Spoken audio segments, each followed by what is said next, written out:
Shalom saudaraku, kembali lagi berjumpa di live study sebab orang yang berhenti belajar, berhenti bertumbuh. Sebelum kita meneruskan pelajaran kita, mari kita bersatu di dalam doa. Bapa dalam sorga, berbicaralah kepada kami sebab kami sangat haus untuk memahami apa yang menjadi kebenaran firman-Mu. Dalam nama Tuhan Yesus kami berdoa, amin. Saudaraku, pada kesempatan ini kita akan meneruskan pembelajaran kita bersama ya, yang terambil dari Injil Yohanes pasal yang ke-6 untuk kesempatan ini ayat yang ke-25 sampai dengan 35. Jadi Injil Yohanes pasal yang ke-6 ayat ke-25 sampai dengan ke-35. Nah, kita harus melihat dulu settingnya ya saudara ya. Setting dari ayat ini adalah setelah Tuhan Yesus memberi makan 5.000 orang laki-laki. Itu belum termasuk yang sudah beristri atau yang sudah punya anak, mungkin bisa hampir 10.000 saat itu. Nah, kalau kita lihat di sini, saya akan mulai bacakan di ayat ke-25. Ketika orang banyak menemukan Yesus di seberang laut itu, mereka berkata kepadanya, "Rabi, bila mana engkau tiba di sini?" Saudara, ini luar biasa kan? Seakan mereka itu sudah menanti-nantikan Yesus. Mereka lapar dan haus untuk bersama dengan Yesus. Ini sok kangen saudara ya. Kalau saya katakan nih dalam tanda petik sok kangen. Kayak seseorang yang dinantikan terus gitu ketemu. Udah dari kapan? Kita udah nungguin loh dari tadi. Kan kira-kira begitu saudara ya. Nah, banyak orang Kristen tuh juga modelnya begini. Waduh, sok kangen saudara. Nah, harusnya kangen beneran, jangan pakai soknya. Kalau pakai soknya nggak enak. Nah, nanti kita belajar apa sih yang membedakan kangen sama sok kangen. Nah ya, oke yuk. Kita baca dulu terus. Yesus menjawab mereka, "Aku berkata kepadamu, sesungguhnya kamu mencari aku, bukan karena kamu telah melihat tanda-tanda, melainkan karena kamu telah makan roti itu dan kamu kenyang." Ini ada orang yang udah kangen, yang menyambut dengan gembira, Yesus, Guru, Tuhan, Raja, bila mana engkau datang? Kapan kau datang? Kok respon Yesus seperti dalam tanda petik kurang enakin saudara ya? Harusnya kan, sorry ya, maaf sudah lama menunggu. Wah, seneng sekali bisa ada di sini. Nah kan, kalau respon yang enak gitu. Tapi apa yang Tuhan katakan justru, kamu memang cari aku, tapi bukan karena kamu melihat tanda-tanda.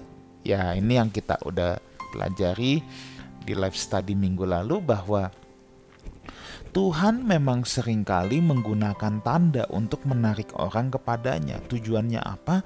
Supaya orang bisa mengenali siapa dirinya, supaya orang bisa mengenali siapa dirinya. Ketika orang mengenali, maka tujuan tanda atau tugas dari tanda itu sudah selesai. Sebab tanda itu mengarahkan pada tujuan ya. Ini pelajaran minggu lalu saudara ya. Tanda mengarahkan pada tujuan. Tanda tidak membuat kita otomatis sampai di tujuan. Kita hanya bisa sampai di tujuan kalau kita terus berjalan mengikuti tanda sebagai penunjuk arah yang benar. Tetapi tanda itu punya tugas hanya menunjukkan arah, bukan dorongin kita, enggak. Dia hanya menunjukkan. Nah, Yesus bilang, "Kamu datang kepada aku karena kamu udah melihat tanda. Kamu udah lihat mujizat." Ya. Sorry, maksud saya bukan karena kamu melihat tanda. Kamu datang ke aku, kata Tuhan, itu bukan karena kamu melihat mujizat dan kamu tahu aku Mesias, kamu jadi haus dan lapar akan pribadiku. Enggak. Melainkan karena kamu telah makan roti itu dan kenyang. Nah, ini kan peristiwa membagikan roti. Nah, memperbanyak roti itu juga tanda, saudara. Itu kan mujizat yang Tuhan kerjakan.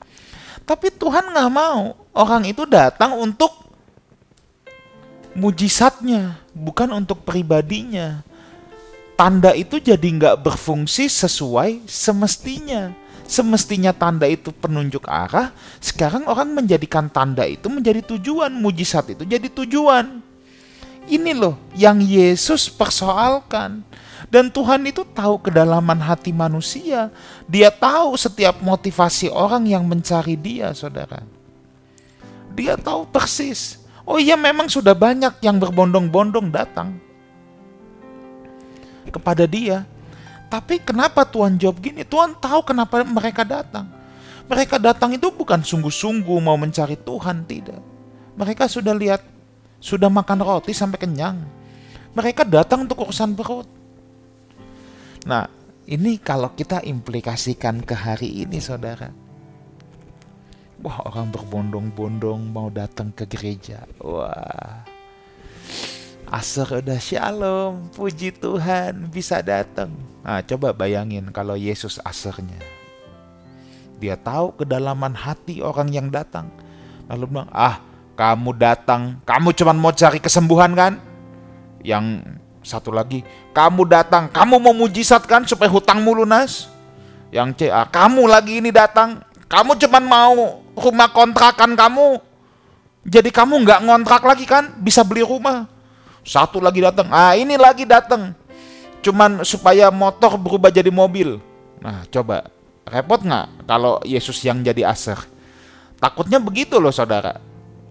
Ya, banyak orang mau datang ke gereja, tapi motifnya apa kita nggak tahu. Tapi kalau Tuhan tahu kedalaman hati manusia, Dia tahu motif kenapa seseorang datang kepadanya. Dan yang Tuhan inginkan, kalau orang datang kepada Dia, itu bukan karena mangkoknya, bukan karena berkatnya, bukan karena pertolongannya, tapi karena pribadinya. Ya, ingat saudara, saya ini bicara begini bukan berarti kita tidak boleh berharap pertolongan Tuhan. Tapi jangan mencari Tuhan untuk urusan perut saja, itu dia. Jangan mencari Tuhan hanya untuk urusan pemenuhan kebutuhan jasmani. Jangan hanya mencari Tuhan supaya memperoleh fasilitas-fasilitas hidup yang lebih lagi. Itu yang menjadi persoalan. Jadi nggak ada persoalan tentang orang mau datang kepada Tuhan. Tentunya itu hal yang baik. Tapi kalau kita datang sama Tuhan untuk maksud-maksud keuntungan-keuntungan pribadi kita semata, untuk urusan perut saja, nah ini yang masalah. Harusnya kita datang sama Tuhan itu karena kita rindu haus akan pribadinya. Ya. Dia Bapa yang baik. Bapa mana sih yang gak memelihara anaknya? Kalau saudara punya anak, tiap hari tanya sama saudara, "Pak, Ma, besok kita bisa makan gak?" Anak itu deg-degan terus, apakah besok bangun pagi ada sarapan atau enggak di atas meja makan. Ya lama-lama jengkel orang tuanya. Saudara punya anak, dia berangkat sekolah, dia kan udah gak pusing kan? Besok aku bisa pulang ke rumah gak ya? Enggak, dia udah tahu orang tuanya pasti jemput. Apalagi Tuhan. Nah, tapi seringkali kita sama Tuhan itu, kita seakan tidak mempercayai bahwa Dia hidup dan Dia ada. Kita tidak mempersoalkan bagaimana menyenangkan Tuhan, tapi kita seringkali mempersoalkan urusan-urusan kita, di mana Tuhan berkata, rambutmu pun tidak sehelai rambutmu pun jatuh tanpa seizin Tuhan. Ayo, kurang apa lagi saudara? Ini pemeliharaan sempurna. Orang tua di bumi pun tidak bisa memelihara macam begini. Tidak sehelai satu rambut pun jatuh. Coba. Ini namanya providentia Tuhan yang sempurna. So, yuk. Mari, kalau kita datang sama Tuhan, pribadinya, bukan mangkoknya. Yuk, kita teruskan ayat ke-27 sekarang. Bekerjalah bukan untuk makanan yang akan dapat binasa, melainkan untuk makanan yang bertahan sampai kepada hidup yang kekal, yang akan diberikan Anak Manusia kepadamu, sebab Dialah yang disahkan oleh Bapa Allah dengan materainya. Saudara, ini juga menarik saudara. Tuhan bilang bekerjalah. Wah, orang bekerja untuk apa saudara? Manusia biasa bekerja untuk nafkah perutnya. Kalau tadi mereka datang untuk urusan perut, maka sekarang Tuhan bilang, bekerjalah. Bukan untuk makanan yang akan dapat binasa. Bukan berarti saudara rame-rame quit kerja dari kantor. Enggak, bukan itu saudara.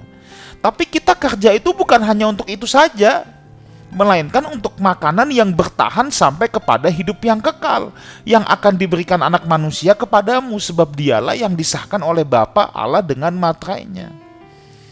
Saudara, yang jadi masalah itu kalau bekerja hanya untuk perut, tapi kita nggak mikirin untuk makanan yang mendatangkan hidup yang kekal, itu yang masalah. Bekerja itu bukan kutukan. Bekerja mengusahakan bumi itu perintah Tuhan sejak sebelum Adam jatuh ke dalam dosa. Tetapi manusia yang jatuh ke dalam dosa, dia hanya kerja hanya untuk urusan perut tok. Padahal bekerja itu nggak hanya untuk urusan perut tok, tapi manusia juga harus bekerja untuk hal-hal yang tidak dapat binasa. Inilah bagian dari mengumpulkan harta di surga. Kalau saudara bekerja, kita semua harus bekerja untuk bisa makan. Besok lapar lagi. Tapi nanti kita pelajari terus. Kalau seseorang bekerja untuk suatu hal yang tidak dapat binasa, maka ia tidak lapar lagi, saudara. Ini baru kangen yang benar. Orang yang sok kangen tadi yang saya katakan di awal, itu orang yang sebenarnya cuman pusing dengan urusan perutnya. Dia datang ke Tuhan pun untuk urusan perut. Tapi kesannya, Tuhan, aku rindu, aku haus. Waduh, aku haus akan Engkau seperti rusa yang haus, merindukan sungaimu, bla bla bla. Wah. Tapi untuk urusan perut itu sok kangen. Tapi kalau merindukan pribadinya atau yang bekerja untuk makanan yang tidak dapat binasa, ya, yang bisa bertahan kepada hidup kekal, itu baru orang yang kangen sungguhan. 28-29. Lalu mereka berkata kepadanya, apa yang harus kami perbuat supaya kami mengerjakan pekerjaan yang dikehendaki Allah? Jawab Yesus kepada mereka, inilah pekerjaan yang dikehendaki Allah, yaitu hendaklah kamu percaya kepada Dia yang diutus Allah.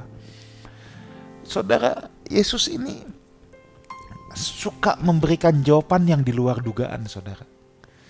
Tadi di awal pembahasan, orang lagi kangen sama Dia, tungguin Dia. Tuhan kasih jawab di luar dugaan.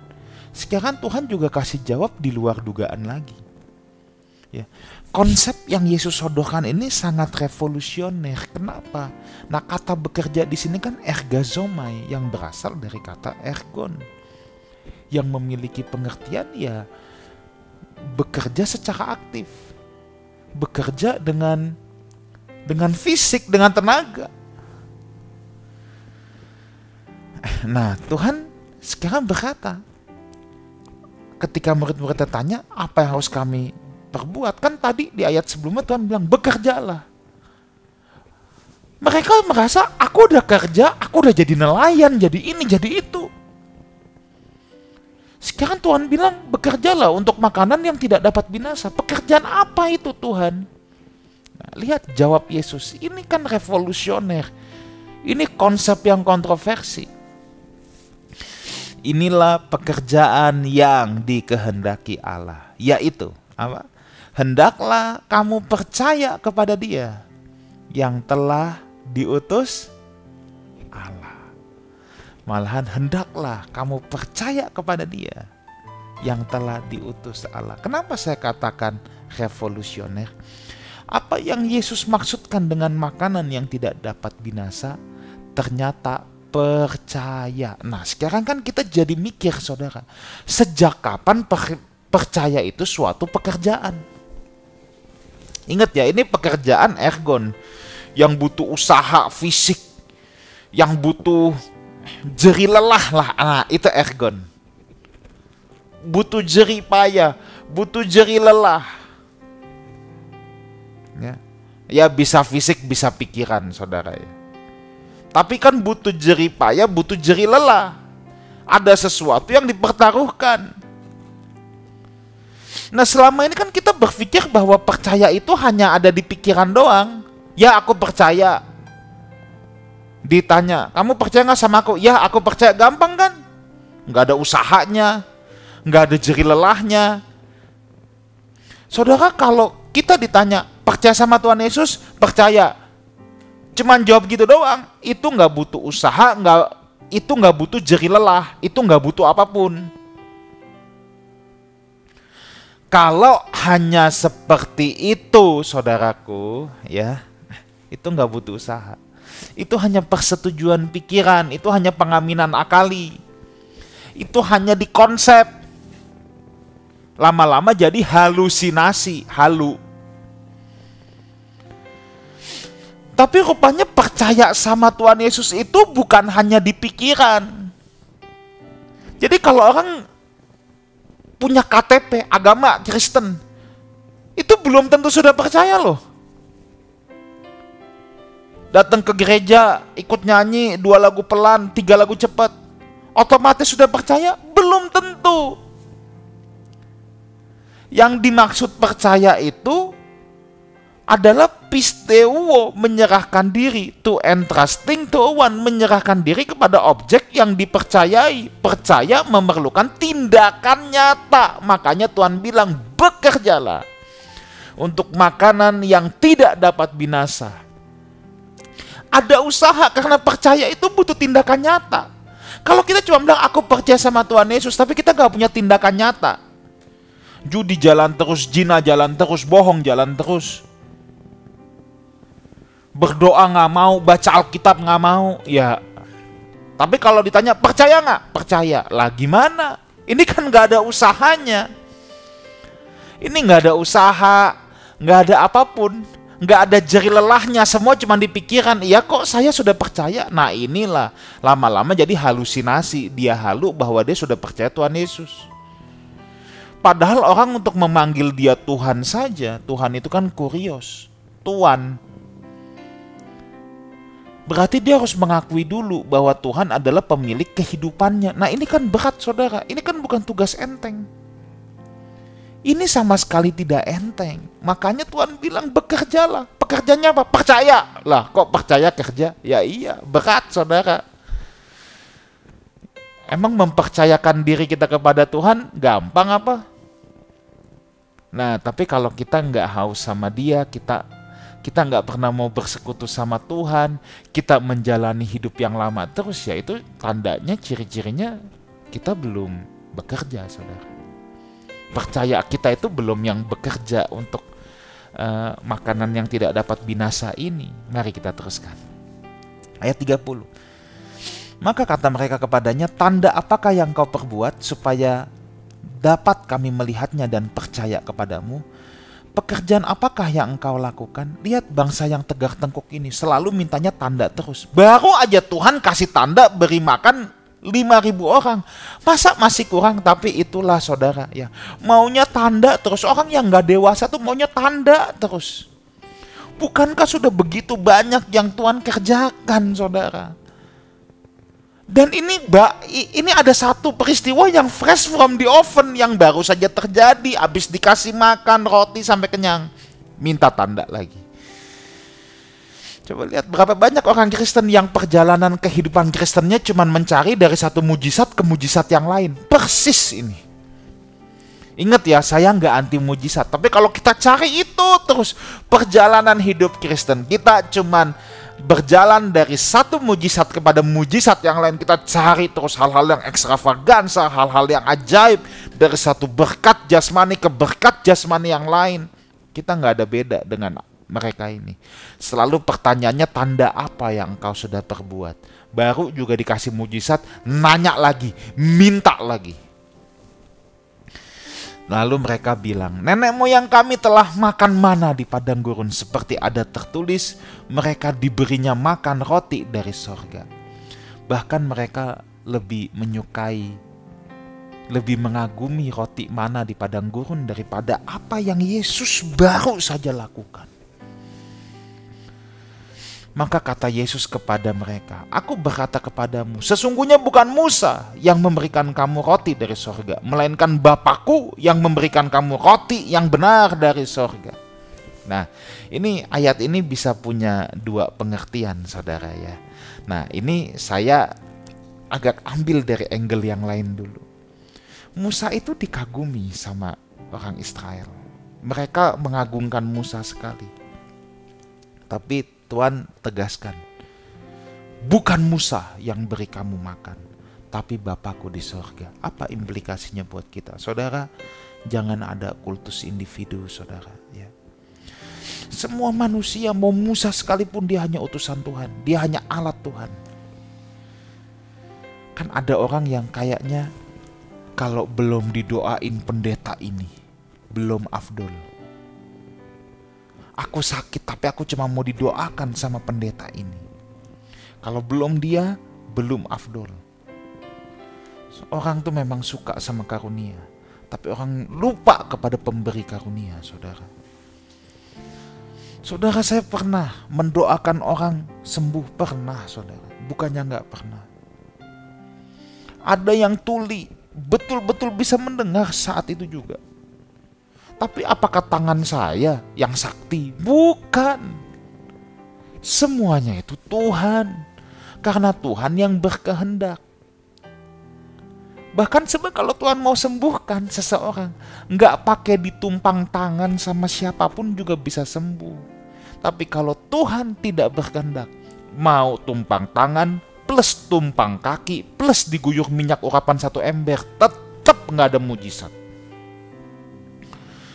Karena memang semua itu kan kemurahan Tuhan, semua itu oleh karena kehendaknya saja. Tuhan yang melakukan mujizat, jangan kejar pendeta untuk mendapatkan mujizat. Nah, itu pelajaran paling penting buat kita ya. Nah, makanya saya baca dulu ya, teruskan. Karena roti yang dari Allah ialah roti yang turun dari sorga dan yang memberi hidup kepada dunia. Maka kata mereka kepadanya, "Tuhan, berikanlah kami roti itu senantiasa." Kata Yesus kepada mereka, "Akulah roti hidup. Barang siapa datang kepadaku, ia tidak akan lapar lagi. Dan barang siapa percaya kepadaku, ia tidak akan haus lagi." Saudara, jadi pengertian dari ayat yang ini tadi, sesungguhnya Tuhan yang memberikan kamu roti yang benar dari surga, itu Yesus sedang menunjuk pada dirinya sendiri. Tuhan hendak membuka mata mereka. Jangan fokus sama mana yang bisa mengenyangkan perut. Jangan fokus pada roti yang barusan Tuhan bikin jadi banyak yang sampai kenyang dan sisa 12 keranjang. Jangan fokus sama yang itu. Ada yang lebih penting daripada roti itu. Ada yang lebih penting daripada sekedar roti yang bisa membuat perut kenyang. Itulah roti dari sorga. Dan Tuhan bilang, "Akulah roti hidup itu."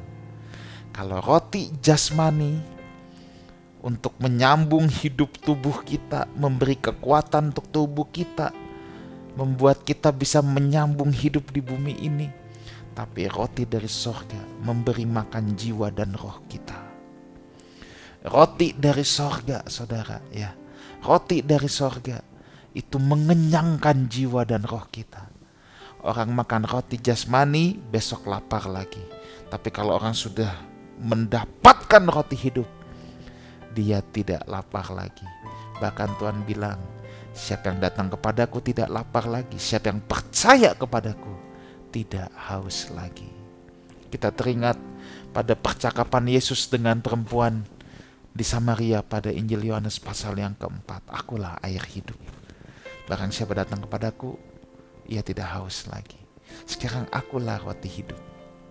Ya. Nah, mana kepada bangsa Israel itu juga gambaran tipologi terhadap roti yang turun dari sorga. PL itu penuh tipologi, penuh penggambaran. Nah, Yesus mereveal bahwa dialah roti itu. Orang yang datang kepadanya gak lapar dan gak haus lagi. Mari saudara, kita datang kepada roti hidup itu. Kita pastikan roti hidup itu menjadi satu dalam hidup kita. Roti hidup itu betul-betul kita konsumsi setiap hari, dan jiwa kita, roh kita tidak akan lapar dan dahaga lagi, melainkan akan tetap ada, tetap bertahan, tetap dikenyangkan sampai kepada hidup yang kekal. Kiranya Tuhan Yesus menyertai kita semua. Mari kita berdoa. Terima kasih untuk kebenaran firman-Mu. Terima kasih untuk apa yang telah Tuhan nyatakan isi hati-Mu kepada masing-masing kami. Biarlah Roh Kudus-Mu yang memeteraikan kepada setiap kami pada kesempatan ini. Dalam nama Tuhan Yesus kami berdoa. Amin. Saudaraku, sampai jumpa di ibadah raya kita hari Minggu jam 10 pagi di Wang Plaza lantai 2, Jalan Panjang, Jakarta Barat. Tuhan Yesus menyertai kita semua. Sampai jumpa minggu depan di live study, sebab orang yang berhenti belajar berhenti bertumbuh. Haleluya.